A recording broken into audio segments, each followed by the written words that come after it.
할렐루야.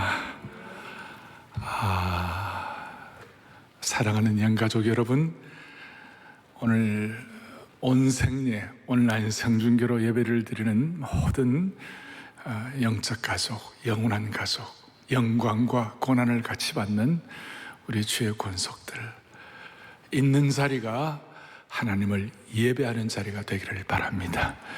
그리하여 온 성도들과 주의 권속들을 머리끝부터 발끝까지 주의 보혈로 덮어주셔서 치유와 회복을 경험하기를 소망합니다. 조금 전에 저희 교회 사랑 브라더스 교육자들을 중심으로 하니 참 중창단 길을 만드시는 주님을 우리가 고백했습니다.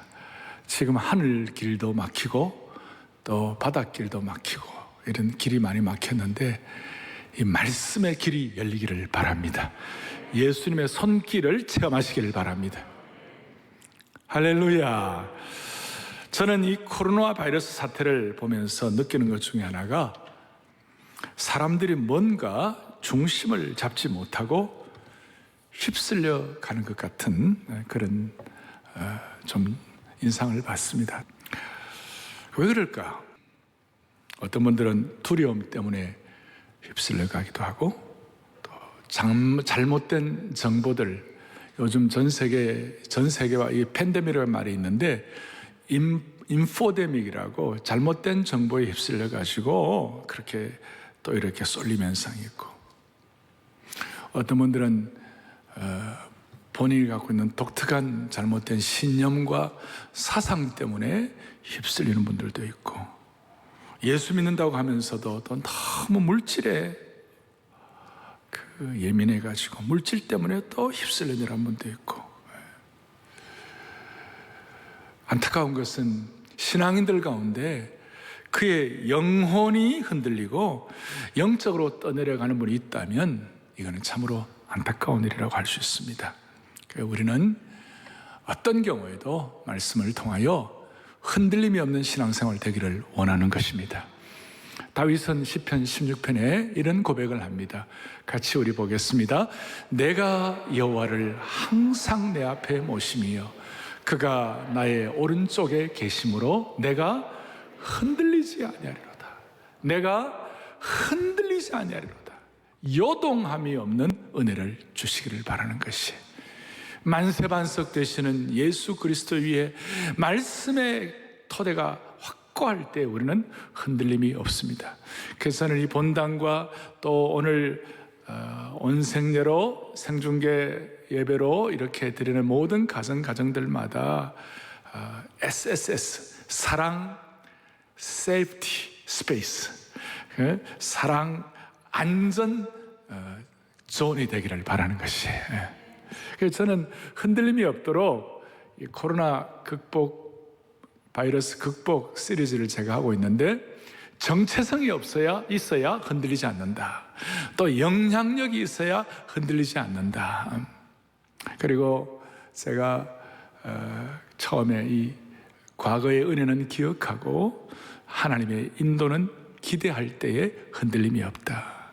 그래서 오늘은 이 기억과 기대에 대한 대꾸로 오늘은 제가 고난과 영광이라는 주제로, 고난과 영광을 통하여 우리 성도들이 흔들림 없는 신앙의 은혜를 주시옵소서.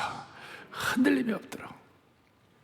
이 고난과 영광이라는 말은, 성도의 고난과 영광이라는 말은 마치 동전의 양면과 같고, 이 신앙인들에게는 이 고난과 영광은 독특한 함수관계가 있는 거예요. 그리고 이 고난과 영광을 잘 이해하게 되면 신앙의 새 차원으로 이동이 가능한 것이에요. 복음의 핵심이 뭐예요? 십자가의 고난, 부활의 영광, 그것이 복음의 아주 핵심 아닙니까? 양면과 같지 않아요? 그래서 오늘 저와 여러분들이 이 코로나 바이러스 이 사태 가운데서 고난과 영광이라는 이 두 단어가 여러분들 가운데 이것이 체화되고 완전히 내 것으로 확인되고 말씀을 통하여 영의 눈이 딱 띄어지면 만세반석 위에 있는 것처럼 흔들림이 없는 은혜를 베풀어 주시는 것입니다. 오늘 본문을 좀 차근차근 보도록 하겠습니다. 오늘도 여전히 제가 여러분들에게 설교 노트를 다 내어드렸습니다. 설교 노트 다 갖고 계십니까?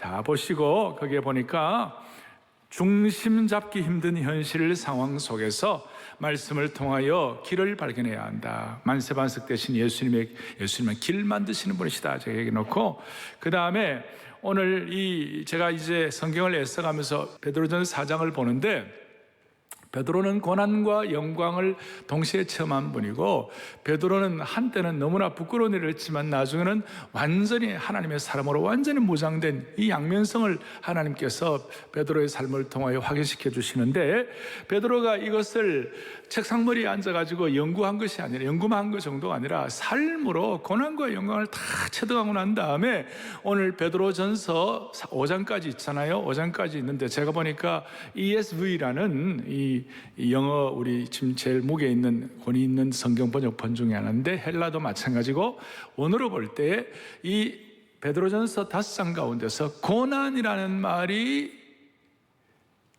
몇 번 나올까요? 17번 나와요. 17번. 그러니까 괄호 안에 17번이죠. 자, 우리 집집마다 지금 성경 설교 노트 다 가지셨잖아요. 거기다가 괄호 안에 괄호 좀 넣어보세요.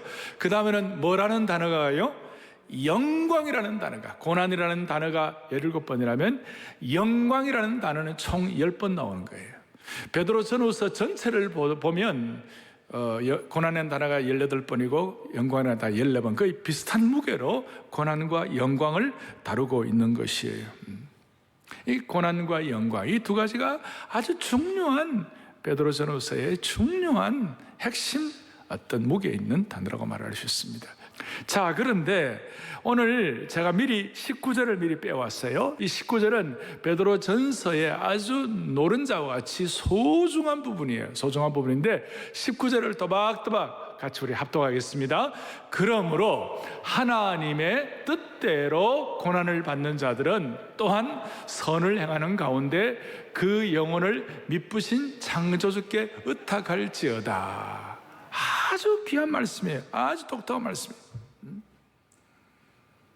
그러니까 고난과 영광이라는 이 주제 앞에서 첫 번째로 깊이 생각할 것은 뭐냐면, 그러므로, 19절 다시 한번, 그러므로라는 것은 지금까지 해왔던 것 1장부터 4장 18절까지 전체를 다 요약해서 특별히 3장 4장에 나타나는 이 고난을 받는 이유가 뭔가, 고난받는 이 모든 것들을 다 종합적으로 결론을 내려볼 때 그것이 그러므로예요. 그러므로 하나님의 뜻대로 고난을 받는 자들은, 그냥 뒤에 바로 그 영혼을 미쁘신 창조주께 의탁할지어다. 그러니까 고난받는 자들은 우리의 영혼, 우리의 삶을 미쁘다는 말은 믿을 만하다, 신뢰할 만하다, 한결같으시다, faithful하시다, 한결같이 신실하신 분이시다, 그 한결같은 창조주께 내 삶을 의탁하게 되는 것이에요. 이렇게 말할 수 있습니다. 고난을 통하여 우리는 새로운 삶의 방식으로 들어가는 것이에요. 그게 첫 번째 우리가 성도의 고난은 새로운 삶의 방식을 갖게 하는 것입니다. 새로운 라이프 스타일, 새로운 삶의 방식으로 들어가게 하는 것이에요. 오늘 저와 여러분이 당하는 수많은 고난들, 그리고 한국교회가 당하는 고난들, 또 우리의 삶의 지나간 여정 가운데 일어났던 수많은 고난들은요, 지나놓고 보면 신앙적으로 새로운 삶의 방식을 갖도록 만들어주시는 것이에요. 근데 그 새로운 삶의 방식이 뭐냐? 미쁘신 창조주 하나님께 내 삶을 의탁하게 하시는 것이에요. 여기 보니까 창조주 하나님이라는 말이 신약에서는 이곳에만 유일하게 나와 있는 것이에요. 그러면 창조주 하나님이라는 말이 왜 소중한가? 창조주라는 말은 우리가 성경 시작할 때 창세기 1장에 태초에 하나님이 천지를 뭐 하셨다고요? 창조하시니라. 그러니까 하나님은 창조의 하나님이다. 그 하나님이 창조의 하나님이란 말은 어떤 뜻인가? 하나님이 우리의 삶의 모든 것을 창조하셨으니 하나님이 우리의 삶의 주권자가 되신다. 하나님 우리의 주인이 되신다. 2절에 땅이 혼돈하고 공허하고 흑암은 기품이었다. 여러 가지 해석이 있지만 삶이 혼돈하고 공허하고 삶이 좌절스럽고 삶이 안정이 안 되고 흔들림이 있는 사람이라 할지라도 고난을 통하여 미쁘신 창조주 하나님 앞에 내 삶을 의탁하게 되는 것이에요. 그러니까 성도의 고난은 혼잡하고 혼돈하고 삶이 어지러운 인생의 자리를 잡아주게 되는 것이에요. 자리가 잡히는 것이에요. 그러니까 모든 종류의 우리가 이해하지 못할 혹은 여러 가지 상황의 수많은 성도들의 고난은 미쁘신 창조주 하나님 앞에 우리의 삶을 의탁하게 되기 때문에 그 의탁을 통하여 우리의 혼돈되고 무지를 써하고 우리의 혼잡한 삶의 모든 내용들이 정리가 되기 때문에 새로운 삶의 방식으로 들어가는 것이다. 이걸 조금 더 이해하기 위하여 새로운 삶의 방식에 대해서 첫째는 질문의 변화를 갖는 거예요. 어떤 질문의 변화를 받는 거예요? 예를 들어서 여러분들이 고난을 받고 고통이 있을 때 하나님 내게 왜 이런 고난을 주십니까? 왜? Why라는 질문을 많이 해요. Why라는 질문을 많이 하는데 우리가 이 고난을 통하여 미쁘신 창조주 하나님 앞에 내 삶을 의탁하게 되고 혼돈되고 혼잡된 이거 정리가 되기 시작하면요 무슨 일이 벌어지느냐? 왜라고 하지 아니하고 뭐라고 한다고요? 거기다가 what이라고 한다고 그랬어요. 무슨 뜻인가 하면 왜 내게 이런 삶이 문제가 일어났냐가 아니라 이 고난 속에서 하나님이 무엇을 행하고 계실까? what이라는 질문을 한다는 것이. 왜 나한테는 이런 일이 자꾸 생기느냐 이게 아니고 하나님이 이 고난 가운데서 하나님이 무엇을 행하고 계실까? 질문이 바뀐다는 것이. 또 이 질문이 또 어떻게 바뀌느냐? 고난 가운데 대체로 모든 사람들은 도대체 이 문제를 해결하는 게 어디에 있지? 이 문제 해결책은 어디에 있지? 어디에 해결책이나 그게 막 관심이 가 있는데 그 어디에라는 그 where를 해서 어떻게 바뀌느냐? 이 고난 속에서 하나님의 뜻을 어떻게 발견할 수 있지? 여기서 하나님의 뜻이 어떻게 나타날 수 있지? 그러니까 how로 바뀐다는 것이. 질문이 바뀌는 거예요. 그 질문이 바뀌는 것 자체가 새로운 삶의 형식으로, 새로운 삶의 방식으로 진입하는 거예요. 거기서 이 질문이 바뀔 때, 이 질문에 대한 반응을 제대로 할 때 우리도 모르게 하나님의 영광에 대해서 눈이 열릴 수 있는 줄로 확신합니다. 이걸 조금 더 들어가면 질문의 변화가 있을 뿐만 아니라 새로운 삶의 방식은 태도의 변화까지 가져오는 거예요. 태도의 변화를 가져온다는 건 어떤 뜻인가 하면 그동안은 내가 막 하나님 앞에 얘기하는 거야. To God. 하나님께 내가 막 내 얘기하고 막 다 하는 거예요. 그것도 나쁜 건 아니지만 이 고난을 통하여 가만히 시편 기자들이 그러잖아요. 고난 당하다가 하나님께 질문하다가 나중에는 뭐냐면 내 영혼아 잠잠히 하나님만 바라미여. 그러면서 하나님의 음성을 듣는 것이에요. 그러니까 to God에서 from God가 되는 거예요. 하나님으로부터 말씀하시는 것을 듣는 자리로 옮아가는 줄로 믿습니다. 이게 새로운 삶의 태도의 변화인 것이. 그러니까 이런 내용들을 다 말틴 루터가 고난을 많이 당했는데 말틴 루터가 고백한 내용들을 우리 또박또박 같이 한번 보겠습니다. 내 자신이 고난을 통하여 으깨어져 형체가 없어질 때 그리스도의 형상이 우리 속에 드러날 수 있다 그랬어요. 그동안 우리가 처음에 이 하나님의 이 고난에 대한 하나님의 뜻과 미쁘신 창조주 하나님 앞에 나를 의탁하는 걸 모를 때에는 이 고난이 일어나면 자꾸 내 형성에 내가 어떻게 자꾸 이게 자신 안에서 자꾸 이렇게 막 이렇게 하는 거예요. 그건 해결이 안 되죠. 내 형성인데 무슨 일이 벌어지냐? 이 고난을 통하여 질문의 변화, 태도의 변화가 일어나면 why가 아니라 뭐라고 그랬어요? what으로, where이 아니라 how로, 그리고 to God가 아니라 from God가 되게 되면 무슨 일이 벌어지는가 하면 내향성이 아니라 상향성, 그 하나님을 향하여 자꾸 이렇게 창조주 하나님을 향하여 자꾸 육신의 차원에서 하나님 차원으로 올라가게 되는 것이. 육신의 차원의 인생이, 육신의 본성을 지닌 인생이 창조주 하나님의 차원으로 격이 올라가는 것이. 자, 올라. 그러니까 내향성에서 상향성, 그 하나님에 대한 묵상이 더 깊어지는 거예요. 전에는 하나님 내게 왜 이런 고통을 주십니까? 어떻게 이럴 수가 있습니까? 막 왜라는 질문을 막 하다가 하나님을 향한 상향성으로 올라가게 되니까, 하나님에 대한 묵상이 되니까, 이 가운데 하나님의 뜻이 어떻게 나타났는가 그걸 정리를 하게 되니까, Is God good or not? 하나님이 선하신 분인가? 하나님이 악하신 분이신가? 하나님은 내게 어떤 분이신가? 우리 하나님은 예수님의 피와 우리를 바꾸신 사랑의 하나님이십니다. 우리가 이게 다 알지만 이 복음적으로 자꾸 자기를 다시 한번 물어봐야 되는 것이에요. 그러니까 신앙이 좋아도 이 복음적 질문을 자꾸 해요. 하나님이 어떤 분이신가? 저와 여러분에게 있어서 이 하나님은 영원히 사랑의 하나님이시고, 이 영원히 우리의 삶을 인도하시는 하나님이시고, 이 하나님의 영원히 우리를 하나님의 자녀로 삼으시는 좋으신 하나님이신 줄로 믿으셔야 되는 것이에요. 제가 이제 이 내용을 더 깊이 있게 이제 차근차근 정리를 할 터인데, Is God good or not? 하나님은 내게 good, 좋으신 하나님이신 줄로 믿습니다. 근데 그게 묵상이 되고 나면 영적으로 이제 뭐가 되느냐? 영적으로 눈이 열리기 시작하는 거예요. 눈이 열리기 시작해요. 영적인 눈이 열려요. 하나님의 영적인 눈이 열려요. 하나님의 영광에 대해서 눈이 열리기 시작하는 거예요. 그러니 여러분 베드로가 보세요. 베드로는 예수님을 3번이나 부인했던 사람이에요. 그런데 그가 이 모든 과정들을 통과하면서 어떻게 보면 상상이 안 되는 독특한 명령을 내리는 거예요. 아니, 단순한 명령이 아니라 명령형 격려를 하는 거예요. 그래서 오늘 본문에서 6가지 격려를 하는 거예요.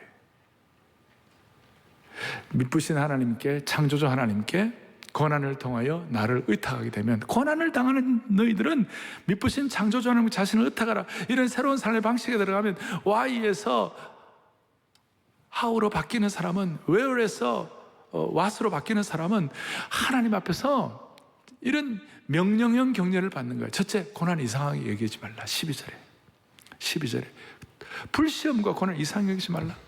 그 다음에 13절에 뭐냐, 고난에 참여하는 것을 뭐하라? 즐거워하라. 계속해서 15절에 보니까 그러나 고난도 악행이나 엉터리 잘못으로 고난 당하지 말라. 그 다음에 계속해서 16절에 그리스도의 고난을 받으면 부끄러워하지 말라. 부끄러워하지 말라. 계속해서 뭐라고 하느냐, 16절에 도리어 그 이름을 하나님께 뭘 돌리라? 영광을 돌리라. 그리고 19절에 뭐라고 말씀하는가? 영혼을 미쁘신 창조주 하나님께 의탁할지어다. 참 놀라운 이 새로운 삶의 스타일로 들어가라는 명령을 하고 계시는 것이. 그리고 희한하게도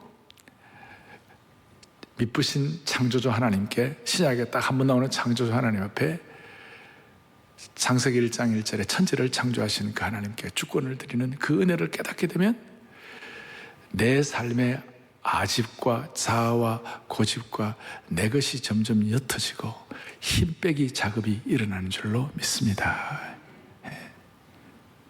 그리고 내 힘이 빼어지면 하나님의 힘이 내게 들어오는 것이, 그럴 때 그 고난을 통하여 하나님의 찬란한 영광에 눈이 열리게 되는 것이. 여러분 그렇잖아요. 운동도요, 힘을 빼야 고수가 되는 거예요.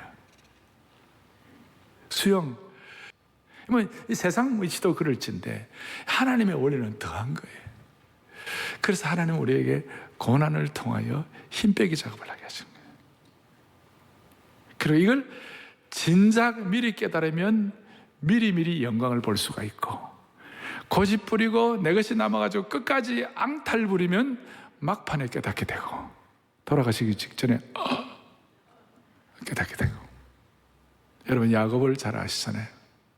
야곱은 자기가 강한 사람이었고 자기 고집과 자기 프레임이 분명한 사람이었어요.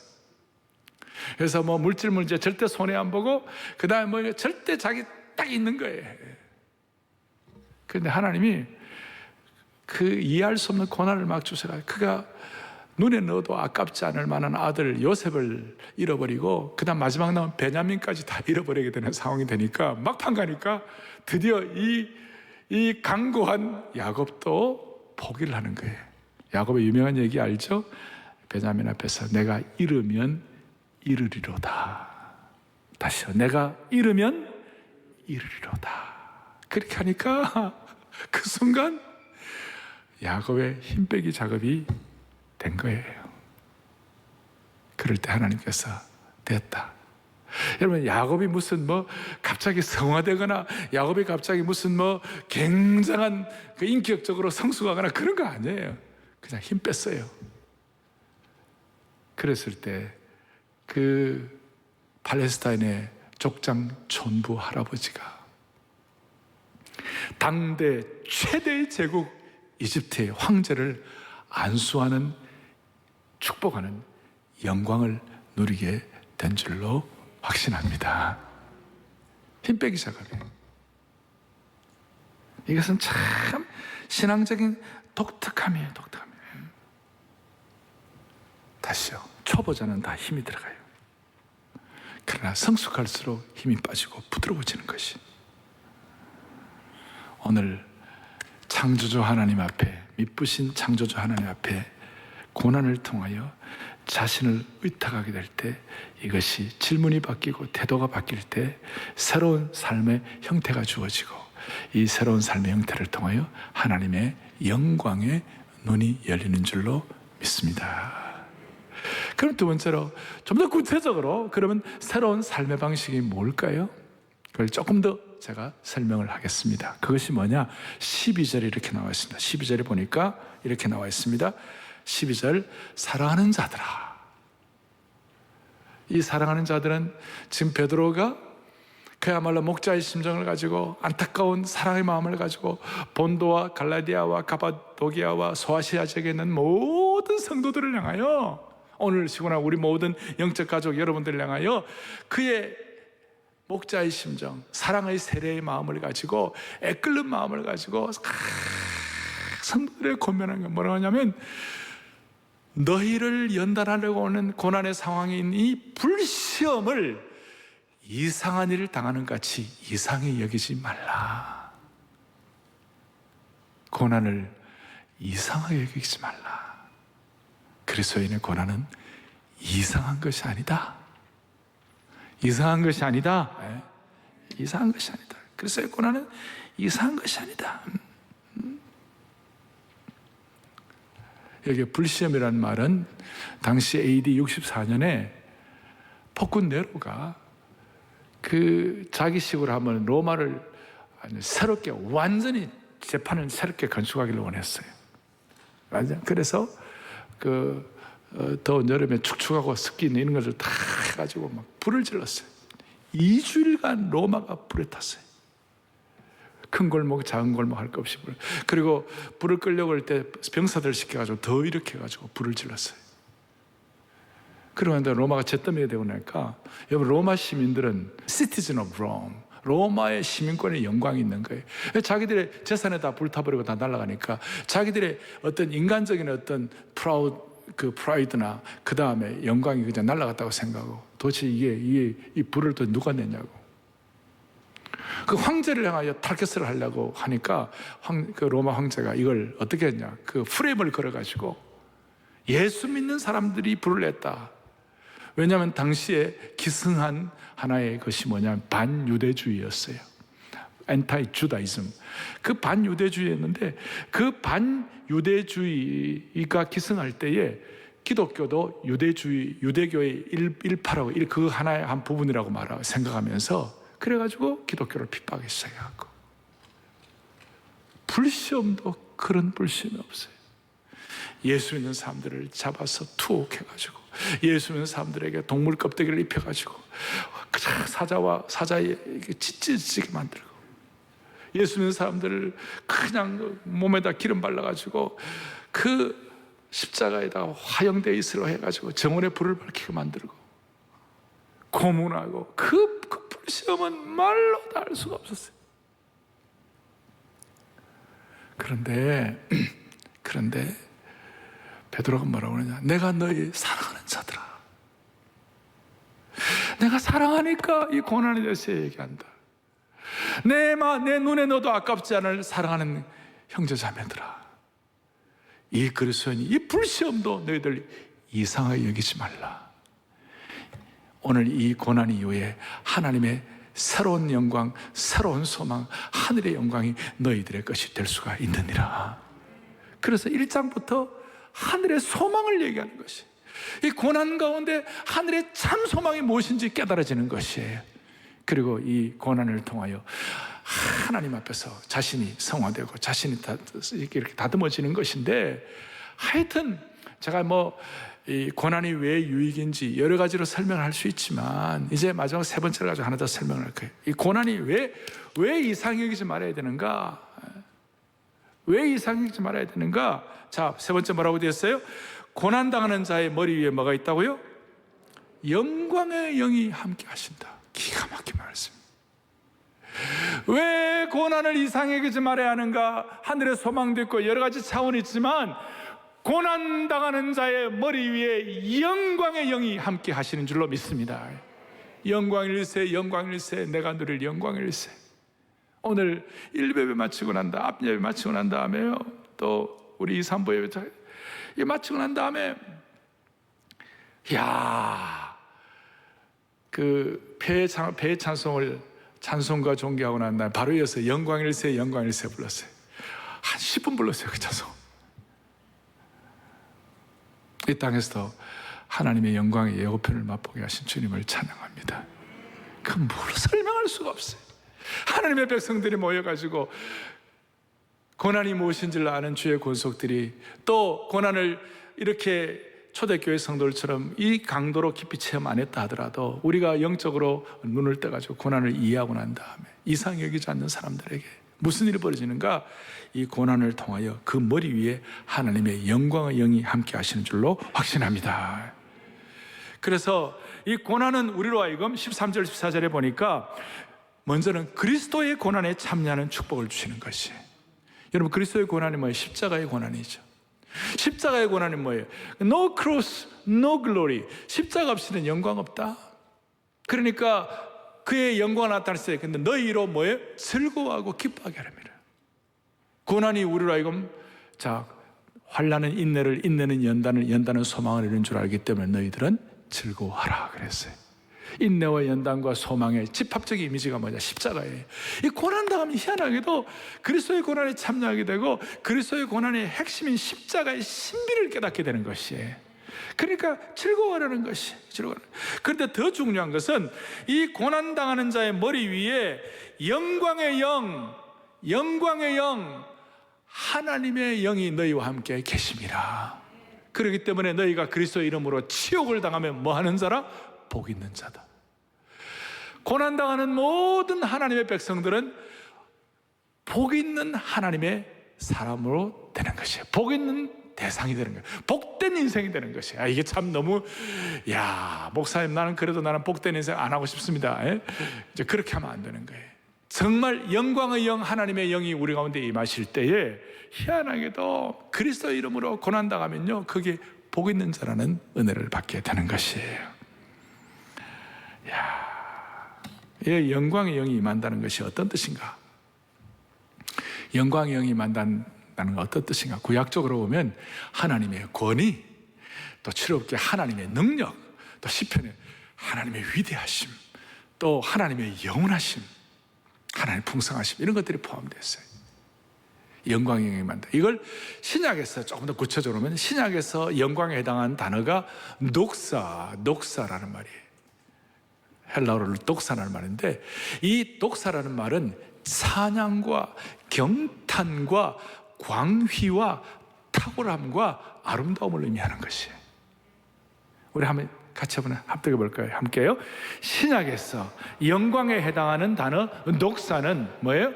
찬양과 경탄과 광휘와 탁월함과 아름다움을 의미한다. 그리고 이 아름다움은 세상의 아류의 아름다움이 아니라 하나님의 영광에서 흘러나오는 참된 아름다움이다. 할렐루야. 오늘 우리 자녀들하고 같이 이 설교노트 같이 보고 같이 읽네. 우리 자녀들이요, 이 말이 다 무슨 말인지 다 몰라도 이 너무나 영광스러운 어휘들이거든요. 우리가 일반적으로 쓰는 단어들이 500단어, 1000단어 가지고 먹고 살고 다 그렇게 하는데, 여기에 경탄과 광휘와 탁월함, 이런 단어들은 아마 평생 한 번도 안 써본 분도 많이 있을 거예요. 한 번 더요. 신약에서 시작. 신약에서 영광에 해당하는 단어 녹사는 뭐예요? 찬양과 경탄과 광휘와 탁월함과 아름다움을 의미한다. 그야말로 우리 찬양하는 것대로 찬송과 존귀와 영광과 능력과 부요와 지혜와 힘을 체험하는 그 영광을 허락해 주시는 것이. 이건 세상 사람들은 몰라요.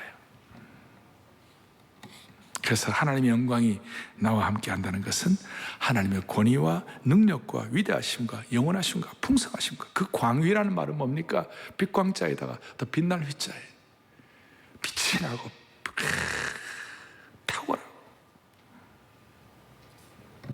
이것이 주어지는 사람들에게는 뭐냐 하면 이 땅을 살아가면서 두려움을 더 이상 두려워하지 않는 거예요. 이 단어가 우리에게 확인된 사람들은요, 내가 비록 부족하고 나약한 인생이라도 하나님의 영광에 눈이 열리는 사람들은요, 사람을 두려워할 이유가 없는 것이, 너무 환경도 두려워할 이유가 없는 것이에요. 고난은 영광의 영이 임하는 것이다. 할렐루야. 밑에 보면 다니엘 얘기해놨죠. 다니엘 사자굴 속에 던져질 때 그 고난은 말로 다 할 수 없죠. 근데 천사가 함께함으로 말미암아 다니엘서 6장에 당대 최대의 제국의 황제가 다니엘이 하나님께 납작 엎드리면서 하나님의 찬란한 영광, 광휘가 나타난 줄로 믿습니다. 그 다음 밑에 제가 스데반 얘기 나왔죠. 스데반은 겉으로 볼 때는 실패자요, 불행자같이 보이는 거예요. 근데 스데반이 뭐예요? 고난당하는 자에게 하나님의 영광이 임한다 할 때 그게 그대로 그 현장에 접목이 돼가지고 스데반을 향하여 돌멩이를 던졌잖아요. 날아오는 돌을 본 것이 아니라 하나님의 영광에 눈이 열려가지고 하늘을 보는 것이에요. 자, 여러분, 날아오는 돌을 보지 말고 하늘을 보시기를 바랍니다. 스데반이 하늘을 볼 때 무슨 일이 벌어졌어요? 우편에 서신 예수 그리스도 그 하나님의 영광을 체험하게 되는 것이에요. 영광일세, 영광일세. 할렐루야. 너무나 성도의 고난을 이상히 여기지 말아야 할 이유는 그 고난을 통하여 뭐가 일어난다고요? 하나님의 영광의 영이 임하는 것이에요. 이럴 때 우리는 사람을 두려워하지 아니하고 환경도 두려워하지 않을 수가 있습니다. 오늘 이 말씀이 여러분들에게 실감이 되기를 바랍니다. 여러분, 지금까지 살아온 동안 고난 겪으셨죠? 고난 없는 분이 어디 있겠어요? 그 고난이 여러분들 허구나 가상이었어요? 아니면 실체였어요? 여러분들이 지금까지 당했던 수많은 어려움들, 또 예수 믿는 것 때문에 당하는 고난들 많았을 텐데 그것이 허구였어요? 실체였어요? 실체였죠. 마찬가지예요. 앞으로 우리가 얻을 영광도 실체가 될 것입니다. 고난이 가상이 아니라 실체라면 우리가 앞으로 성도의 머리 위에 있는 성도에게 임할 하나님의 영광도 허구가 아니라 실체가 될 것입니다. 여러분, 이 영광의 실체를 붙잡을 수 있기를 바랍니다. 바울이 이걸 깨닫고 현재의 고난은 장차 나타날 영광과 좋게 비교할 수 없도다. 영광에 중한 것과 고난에 경한 것을 비교해보라. 그 영광의 그 무게를 고난의 가벼운 거는 비교가 안 된다. 이 마음으로 여러분들 다시 한번 질문을 바꾸시도록. Why가 아니라 뭐라고요? What으로. Where이 아니라 뭐라고요? How로. 내향이 아니라 뭐예요? 상향으로. 그래, 한마디로 고난을 통하여 미쁘신 창조주 하나님을 깊이 더 깨닫게 되면 내 머릿속에 놓은 하나님이 아니라 고난을 통한 진짜 백이 하나님을 만나게 되는 것이에요. 그러니까 내 머릿속에 제한되고 한정시켜 놓은 하나님이 아니라 고난을 통하여 참된 하나님의 하나님 되심을 선포하게 되는 것이에요. 제가 엘리자베스 엘리엇이라는 분의 얘기를 그렇게 해놨는데, 엘리자베스라는 분이 본래 성경 번역 선교사였어요. 20세기 초반에. 그래가지고 성경 번역을 다 그 현지인들하고 같이 해가지고 이제 했는데 제일 자기를 도와주는 현지 조력자가 총에 맞아 죽었어요. 그리고 강도가 들어와서 자기가 번역한 모든 자료들을 다 훔쳐가 버렸어요. 그러니까 자기의 전생애를 투자한 것이 다 날아가 버렸어요. 얼마나 허무하겠어요. 근데 그 이후에 결혼을 했어요. 짐 엘리엇이라는 선교사님하고 결혼했어요. 근데 아시는 대로 짐 엘리엇과 그 5 선교사님이 아우카족의 창에 찔려 죽어요. 선교 재회복이 되잖아요. 이런 비극이 어디 있어요? 자기의 전생애를 투자한 건 다 날아가 버리고, 자기의 사랑하는 남편이 그 원시인들, 미개인들의 창에 찔려 죽고, 그 고난을 겪으면서 그 엘리자베스 엘리엇이 유명한 고백을 하는 거예요. 뭐라고 고백하느냐? 이런 고백을 읽어보겠습니다. 하나님은 창조주 하나님이시다. 하나님이 내 생각에 따라 움직여 주시길 요구한다면 창조주 하나님을 영광스러운 보좌에서 끌어내리는 것과 같다. 그 이후에 엘리자베스는 내가 생각하는 하나님이 아니라 하나님의 하나님 되심에 대해서 눈이 열리게 된 거예요. 그리고 그 고난과 어려움 가운데서 찬란한 하나님의 영광을 체험하게 된 것입니다. 할렐루야. 그래서 베드로는 이걸 깨닫고, 베드로의 전생애 동안 그 수많은 고난이 있었지만 자기가 당하는 고난은 하나님의 영광의 영이 임하는 것인 줄 알고, 베드로는 나중에 전승에 의하면 영광스러운 고난, 십자가도 예수님처럼 십자가가 아니라 거꾸로 십자가에 못 박힌다, 이런 마음을 가지고 고난에 동참함으로 세상 사람들이 알지 못하는 하나님의 영광에 눈이 열린 축복을 받게 된 것입니다. 한국교회는 다른 어떤 세계의 다른 나라에 비한 고난 자본이 있습니다. 고난 자본의 영성이 있습니다. 이 고난 자본을 통하여 하나님의 영광에 눈이 열리기를 바랍니다. 여러분 개인적으로도 이 고난을 통하여 하나님의 영광의 영이 임하기를 바랍니다. 한국교회가 이 수많은 고난, 또 사랑의 교회와 우리 모두가 이 고난을 통하여 하나님의 찬란한 영광을 목도하기를 바랍니다. 하나님의 영광에 압도당하는 공동체가 되기를 바랍니다. 한국교회가 회복되고 치유되고 한국교회가 다시 부흥하는 것에 대한 여러 가지 설이 있고 여러 가지 계획이 있고 여러 가지 아이디어가, 많은 생각들이 있습니다. 어떤 사람 비판해야 한다, 회개한다, 뭐 다 있습니다만은 저는 한 가지 분명히 알고 있습니다. 그것은 뭐냐? 한국교회는 찬란한 하나님의 영광을 회복해야 한국교회가 회복되는 것입니다. 너무너무 중요한 것입니다. 하나님의 고난을 통하여 찬란한 하나님의 영광을 보아야만 되는 거예요. 서로 찌르고 서로 비난하고 서로 판단하고 서로 손가락질해 갖고는 결코 회복되지 않습니다. 찬란한 하나님의 영광을 체험해야 되는 거예요. 베드로와 바울을 욕한다면, 베드로와 바울을 비판한다면 그들만큼 비판받을 분이 어디 있어요? 베드로는 예수님이 저주한 사람이에요. 그 아마 죽을 때까지 있잖아요. 뒤끝 장렬이에요. 바울도 말할 거 없죠. 스데반을 죽인 사람인데 죽을 때까지 뒤끝 장렬로 비난받아야 되는 거예요. 그런데 이분들이 고난을 통하여 하나님의 찬란한 영광을 체험하니까 그 영광을 통하여 치유되고 회복되게 되는 것이에요. 오늘날 한국교회 내에도 하나님의 영광이 뭔지를 모르는 분들이 너무 많아요. 그냥 책상에 앉아서 그냥 한국교회 이렇다 저렇다 이렇게 하는데 아니에요. 현장으로 내려와야 돼요. 고난을 통하여 목회도 선교도 하나님의 영광이 무엇인지 있잖아요. 그걸 깨달아야 참된 부흥이 일어나게 되는 것입니다. 현장 경험, 영광의 현장 경험. 영광일세, 영광일세. 내가 누릴 영광일세. 고난을 통하여 미쁘신 창조주 하나님께 힘 빼기 작업하고 그 이상 여기지 않는 가운데서 하나님의 영광을 체험하고 영광의 영이 여러분 가정마다 임하기를 바랍니다.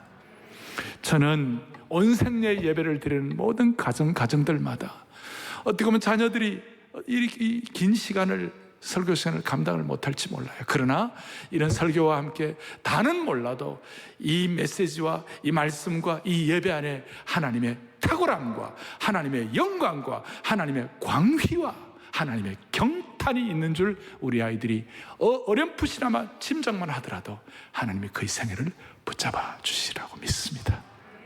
할렐루야. 가슴에 손을 얹겠습니다. 하나님 아버지, 하나님의 영광을 머리로가 아니라 온몸으로 깨닫고 온몸으로 체화하고 온몸으로 감당해내는 귀한 주의 권속들 되게 하여 주시기를 원합니다. 개인도 공동체도 한국교회도 다시 한번 찬란한 하나님의 영광, 고난과 영광의 함수관계를 이해하여 그 영광의 수혜자들이 됨으로 말미암아 치유와 회복을 경험하게 하여 주시옵소서.